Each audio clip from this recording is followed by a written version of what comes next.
Je me sentais un peu dans le néant. Je suis incapable de me souvenir de quoi que ce soit. Vanessa Laurando a encore du mal à croire ce qui lui est arrivé le 11 juillet dernier à Joliette.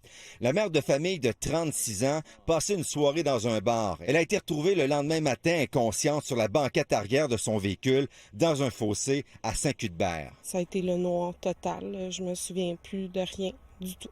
De toute ma nuit, j'ai rien, aucun souvenir. Je me souviens pas d'être sortie du bar. On m'a retrouvée dans un fossé.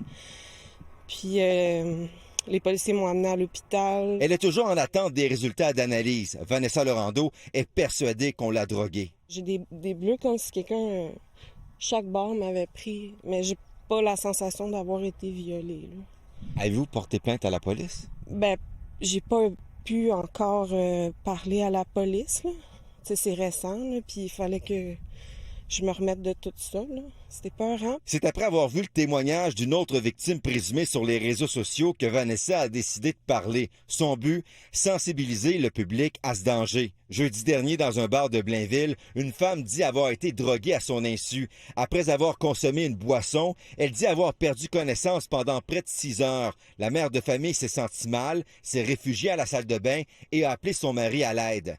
Il l'a retrouvée inconsciente et a rapidement contacté les secours. La police de Blainville a ouvert une enquête et assure prendre la situation très au sérieux. Ça va être important d'avoir une plainte pour pouvoir initier des procédures. C'est une infraction criminelle grave et c'est vraiment la responsabilité du suspect qui est en jeu, donc peine passible de 14 ans d'emprisonnement. Il existe des moyens pour protéger les consommateurs. Le Check Your Drink qui va analyser 600 drogues.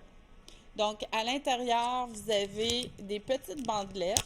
On va tremper dans la solution et quand ça devient bleu, le verre est souillé par une des 600 drogues. On peut aussi protéger son verre.